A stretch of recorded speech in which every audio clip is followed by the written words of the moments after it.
Hey, it's Huck, and I am sorry to say that this has been a really, really, really bad day for Huck. Um,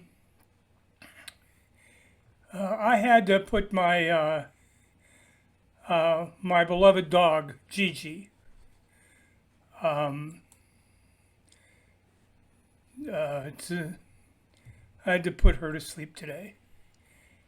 She's been bad for quite a while now, several months. In fact, I thought I was going to have to do this several times over the last few months. I remember taking her into the veterinarian about, I'm guessing it was probably 5 months ago when she was coughing nonstop. And um, apparently, what she had was congestive heart failure.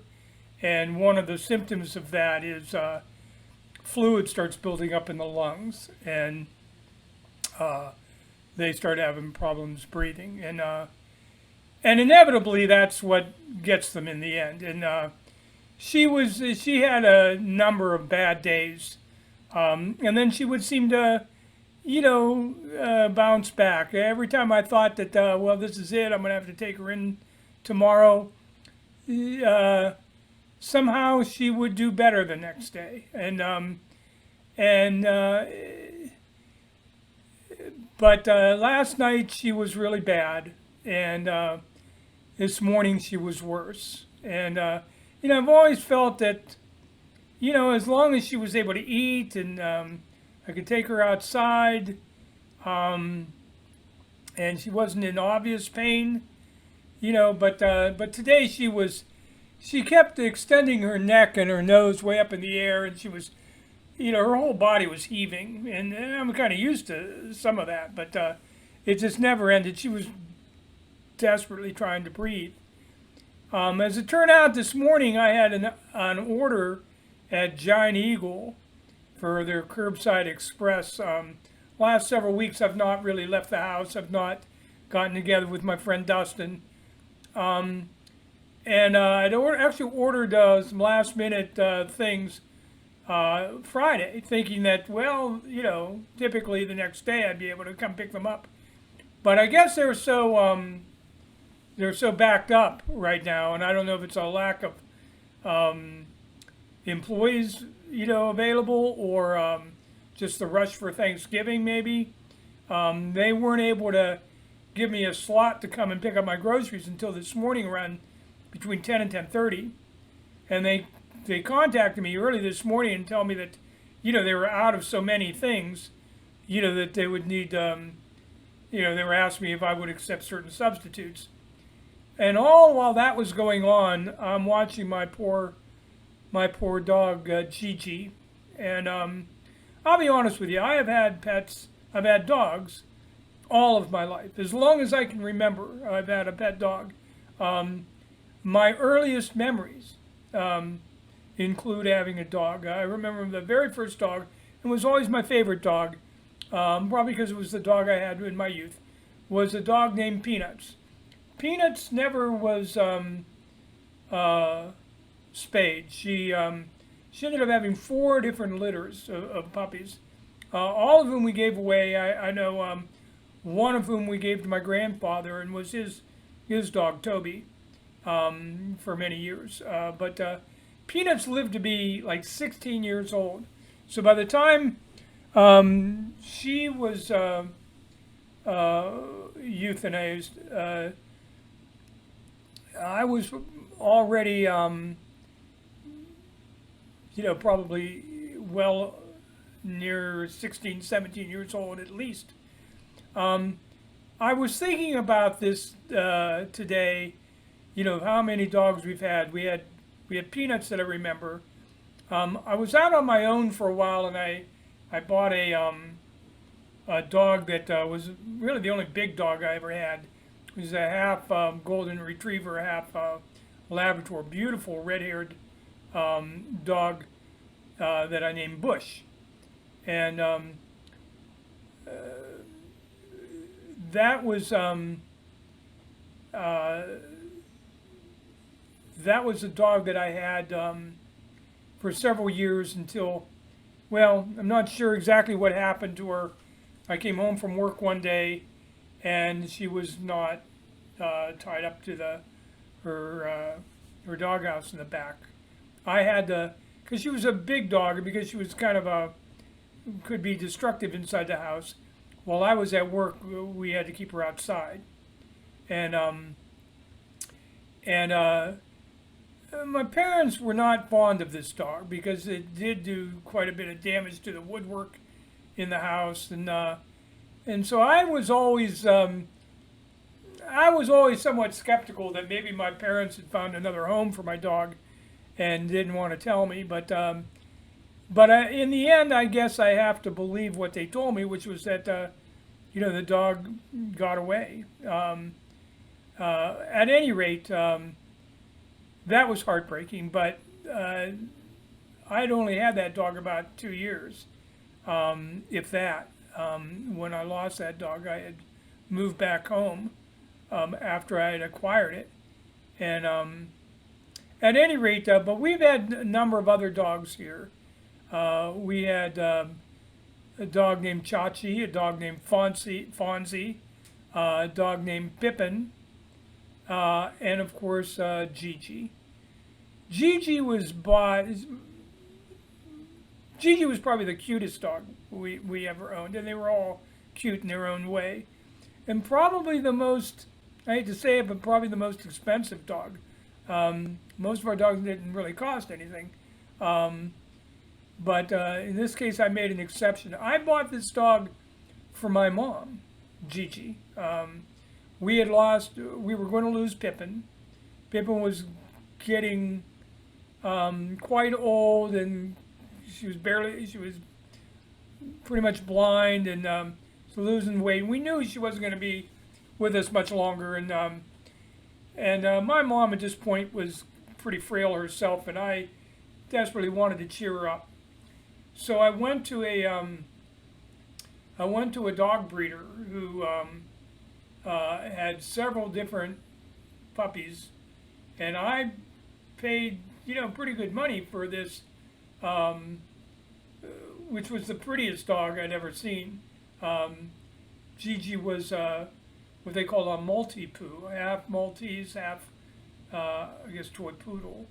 She looks pretty much like a Maltese, all white and just a little fluff ball. And I brought her home, and she was so attached to my mom, and my mom was so attached to her.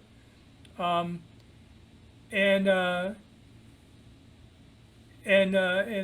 I'm guessing my mom passed away in 2013 in August on her birthday, her 82nd birthday, and Gigi would have probably been about, I'm guessing, a little over 2 years old then. And so suddenly she became my dog, in a very real sense. But she became so much more than that.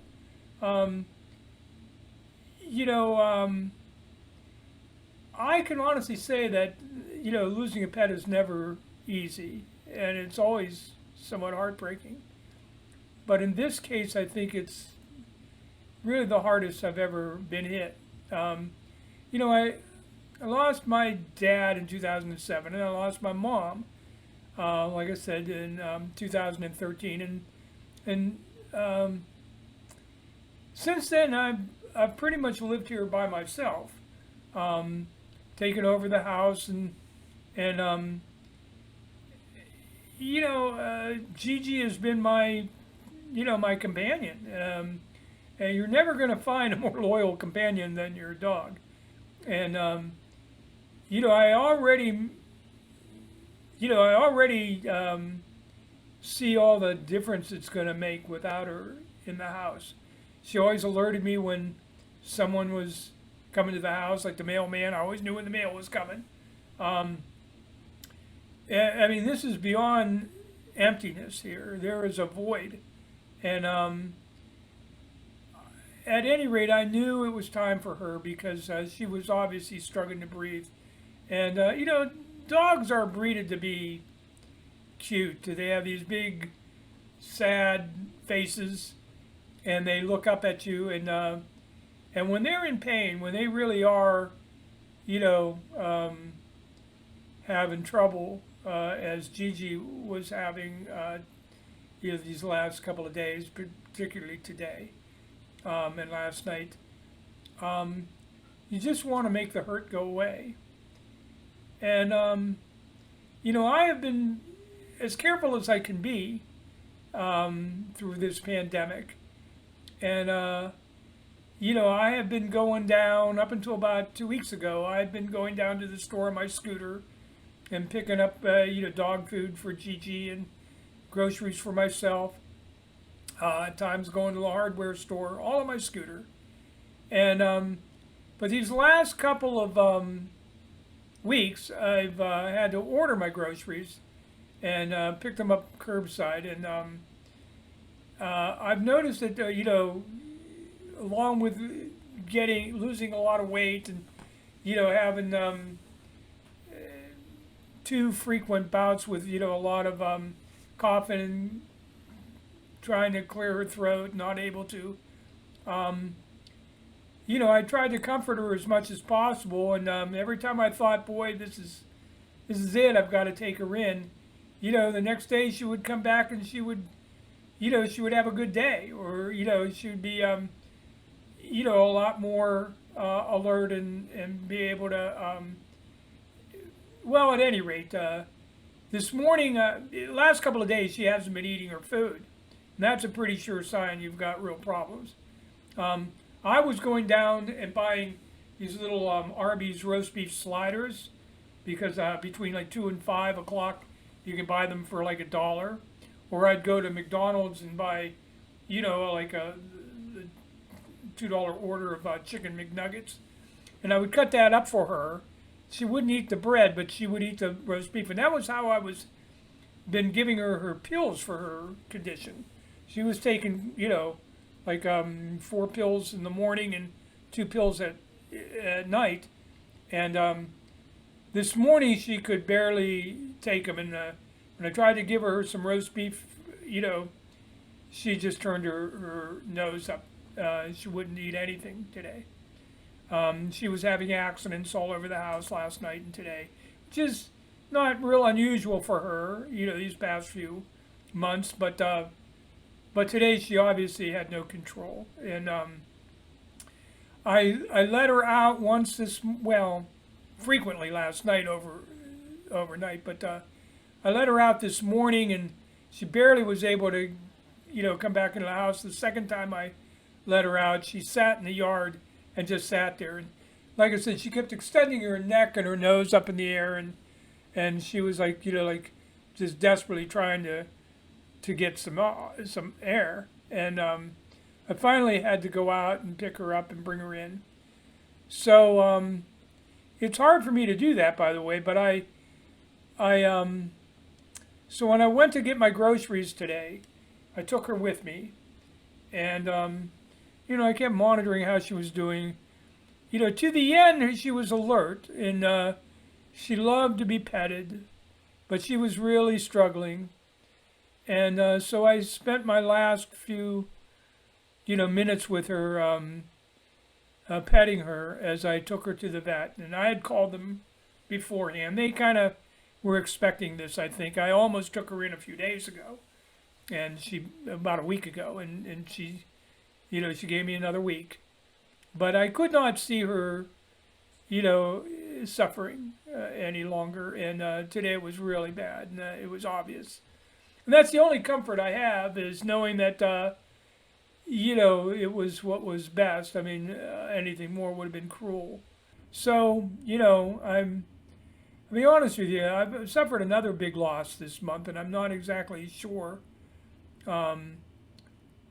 what this one is. But, I've been receiving some help from a couple of different individuals. And one of those individuals that has been helping me, basically disappeared about, I guess it's been about 2 months now. and which, considering that I was hearing from this person, around the first of the month every month for a while, um, uh, to suddenly um, not get any message or or anything else from this individual now for 2 straight months is raised my concern that maybe this person has fallen victim to this virus or something else. At any rate, I don't really have any way of getting a hold of this person, and so if you're watching this, um, please know that I'm thinking of you, and I thank you for all of the help that you were able to extend to me. Um, don't worry about me, um, but I hope you're still with us. I hope you're going to be okay. Um, I am forever grateful for your help, as I am immensely grateful for the other help that I'm continuing to receive from another individual who, both of these people have kind of, chosen to remain anonymous, and I certainly want to honor that. And things are really tough right now. I've got a number of bills stacked up um, that that I'm going to eventually be able to take care of, but uh, it's just going to take only a little time, and there's not a lot of spare money. Like I say, there's an added expense now today with what's been going on, but that's what happens when you have a beloved pet. Well, anyway, there's other things to talk about, especially on the political front, and I'll try to get to that next. But I needed to get this said, and I can't tell you how much I miss my Gigi. It's if you've never had a pet, I can't, I cannot tell you how comforting it is to have, another living creature that is always excited to have you around every time you come through that door. That's it's a thing about dogs. They only have a couple of moods, and one of those moods that they show frequently is excitement and happiness. Every time you feed them, for instance, every time you let them go outside, every time you take them for a walk or play with them, and if you don't do it with them, they'll bring it to your attention. They'll bring you a toy and say, "Come on, let's play." I can't tell you how much I'm going to miss Gigi. It's tough. I think more so because she was the only companion I really had here so much of the time, and I think that's what makes it so much harder. Anyway, I thank you for watching. I'll see you again real soon. Have a great day.